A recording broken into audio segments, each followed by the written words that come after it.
Assalamualaikum warahmatullahi wabarakatuh.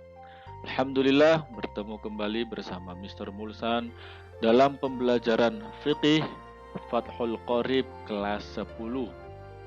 Bismillahirrahmanirrahim. Alhamdulillahirabbil alamin wa bihi nasta'inu ala umuri dunya waddin. Wassalatu wassalamu ala asyrafil anbiya'i wal mursalin wa ala alihi wa sahbihi ajma'in. اللهم افتح لنا فتوح العارفين ووفقنا توفيق الصالحين وهب لنا ما وهبته لأوليائك المقربين واجعلنا منهم ومعهم وبهم آمين آمين ya rabbal alamin. Baiklah, untuk video kali ini kita akan membahas tentang fi bayanil jumlati minal aghsalil masnunah. Bab menerangkan tentang mandi-mandi yang disunahkan. Nah, namun sebelum kita memulai pembelajaran seperti biasa, marilah kita bersama-sama membacakan sholawat terlebih dahulu kepada Rasulullah sallallahu alaihi wasallam. Alfu alfi salatin ma'a alfi alfi salamin alaika ya Rasulullah.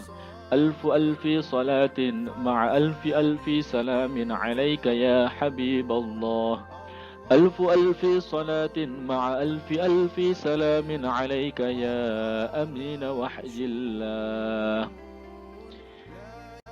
Baiklah, kita langsung saja untuk memaknai terlebih dahulu, kemudian nanti kita membahasnya bersama-sama. Bismillahirrahmanirrahim. Qala al-musannifu rahimahullahu ta'ala wa nafa'ana bihi wa bi'ulumihi fid dharain amin. Faslun fi bayani jumlatin minal aghsal al-masnunah. Wal ightisalatul masnunatu dan mandi-mandi yang disunahkan sab'ata asyara, ada 17 ghuslan mandi. Jadi ada 17 mandi yang disunahkan. Yang pertama, ghuslul jumu'ati, yaitu mandi Jumat. Nah, mandi sholat Jumat, lihadiriha, untuk menghadiri sholat Jumat. Lihadiriha, untuk menghadiri sholat Jumat. Wa waktuhu, dan waktunya mandi sholat Jumat ini adalah minal fajri as-shadiq, dari mulainya fajar shadiq. Itu yang pertama. Yang kedua, wa ghuslul aidain, dan mandi 2 hari raya. 2 hari raya ini yaitu al-fitri, Idul Fitri, wal adha, dan Idul Adha. Wa yadkhulu, dan mulai masuk, wa yadkhulu, dan masuk waktu hadzal ghusli, waktu mandinya ini, ya, mandinya karena hari raya, kedua hari raya itu binisfil laili, dengan dimulainya tengah malam. Jadi kalau sudah tengah malam, maka itu sudah masuk waktunya disunahkan untuk mandi 2 hari raya, yaitu Idul Fitri atau Idul Adha. Kemudian wal istisqa, dan mandi istisqa. Apa itu istisqa? Yakni talabus suqya, meminta siraman air minallahi, dari Allah subhanahu wa ta'ala. Misalkan habis kekeringan atau apa, nah itu nanti ada mandi disunahkan istisqa. Nah, oke, itu ya. Jadi di slide ini yang mandi yang disunahkan dari ke-17 itu tadi mandi untuk sholat Jumat, kemudian mandi untuk kedua hari raya, dan mandi untuk sholat istisqa. Oke. Kemudian wal khusufi, dan sholat khusuf, yaitu sholat gerhana, lil qamari, untuk bulan, jadi gerhana bulan, wal kusufi, dan gerhana li syamsi, untuk matahari. Jadi kalau gerhana bulan khusuf, kalau gerhana matahari kusuf. Wal ghuslu dan mandi. Nah, yang disunahkan lagi yaitu wal ghuslu dan mandi min ajli ghuslil mayit, dikarenakan memandikan mayit. Karena kan memandikan mayit musliman, baik itu mayit muslim karena ada mayit tersebut au kafiron ataupun kafir. Setelah memandikan mayit maka disunahkan untuk mandi. Wa ghuslul kafiri, dan mandinya orang kafir, mandinya orang kafir idza aslama ketika masuk Islam, idza aslama ketika masuk Islam, illam yujnib jikalau belum junub, illam yujnib jikalau belum junub, fi kufrihi di dalam masa kekafirannya, aulam tahid atau belum haid, aulam tahid atau belum haid, al kafiratu yaitu orang kafir yang perempuan. Wa illa dan jikalau tidak, maksudnya jikalau tidak belum junub alias sudah junub, wajaba maka wajib al-ghuslu mandi ba'dal islami setelah masuk Islam, fil asohi menurut pendapat yang asoh. Jadi ketika orang kafir masuk Islam maka disunahkan untuk mandi, ya, disunahkan untuk mandi selama dia belum junub ketika kafir atau belum haid kalau dia perempuan.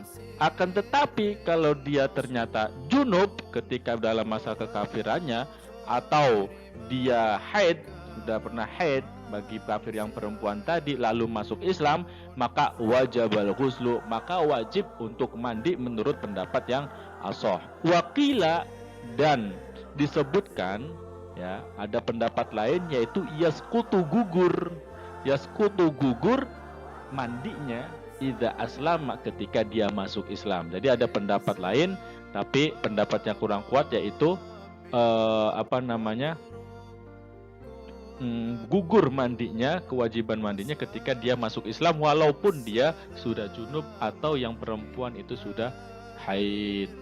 Wal majnunu, nah selanjutnya wal majnunu dan orang gila, wal mughma alaih dan yang pingsan, dan orang yang pingsan idza afaqo ketika sadar keduanya, ketika sadar keduanya, walam yatahaqqaq dan tidak terbukti, walam yatahaqqaq dan tidak terbukti minhuma dari keduanya, minhuma dari keduanya inzalun yaitu keluar sperma, inzalun keluar sperma. Fa in tahaqqaqa maka jikalau terbukti, maka jikalau terbukti minhuma dari keduanya, minhuma dari keduanya inzalun keluar sperma, wajaba maka wajib, wajaba maka wajib al-ghuslu mandi ala kullin, ya, terhadap semuanya minhuma dari keduanya.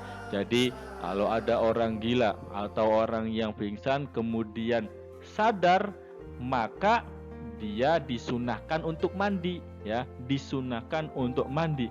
Itu kalau dia tidak terbukti keluar sperma, ya. Tapi kalau ternyata terbukti selama dia gila atau selama dia pingsan keluar sperma, maka wajib bagi mereka untuk mandi. Dilanjutkan wal ghuslu dan mandi. Wal ghuslu dan mandi inda iradatil ihrami ketika hendak melakukan ihram, ketika hendak melakukan ihram, wala farqa dan tidak ada beda, wala farqa dan tidak ada beda fi hadzal ghusli di mandi ini, fi hadzal ghusli di mandi ini baina balighi di antara orang yang baligh, baina balighin di antara orang yang baligh wa ghairihi dan selain yang baligh, berarti yang baligh ataupun belum tidak ada beda. Wala baina majnunin dan tidak ada beda antara yang gila dan tidak ada beda di antara yang gila wa aqilin dan yang berakal. wa aqilin dan yang berakal, wala baina tahiran dan tidak ada perbedaan di antara yang suci, wa haidin dan yang haid. Fa illam yajid, maka jikalau tidak menemukan al-muhrim orang yang ihram, al-ma'a air, tayammama maka bertayamum. Oke, kemudian wal ghuslu dan mandi lidukhuli Makkah karena memasuki kota Mekah. Lidukhuli Makkah karena memasuki kota Mekah. Li muhrimin bagi yang ihram bihajjin karena melakukan haji, au umrotin atau melakukan umroh, baik haji atau umroh. Nah, dia ketika memasuki kota Mekah maka disunahkan untuk mandi. Walil wukufi dan karena wukuf bi Arafah di Arafah, di padang Arafah. Nah, ketika wukuf di Arafah maka disunahkan untuk mandi fitasi' Dzulhijjah di tanggal 9 Dzulhijjah. Walil mabiti dan karena mabit nginep, disunahkan mandi lil mabiti karena nginap bi Muzdalifah tadi Muzdalifah, bi Muzdalifah tadi di Muzdalifah. Selanjutnya wali romyul jimari dan disunahkan mandi karena untuk melempar jumroh, wali romyul jimari dan karena melempar jumroh asalasi yang 3, yaitu ula, wusta, aqobah. Jumlah ula, wusta, aqobah 3. Walid tawafi dan karena tawaf, walid tawafi dan karena tawaf, walid tawafi dan karena tawaf, walidukhuli madinati Rasulillahi sallallahu alaihi wasallam dan karena memasuki Madinah, Madinahnya yaitu Madinahnya Rasulullah sallallahu alaihi wasallam. Bukan Madinah bahasa Arab, Madinah itu kota pada umumnya, maksudnya Madinah, kota Madinah yang di sana ada Rasulullah sallallahu alaihi wasallam, maka disunahkan untuk mandi. Baik, sampai di sini terima kasih, semoga berkah manfaat. Itu tadi perkara-perkara yang disunahkan untuk mandi. Bertemu di pertemuan selanjutnya. Wallahu a'lam bishawab. Assalamualaikum warahmatullahi wabarakatuh.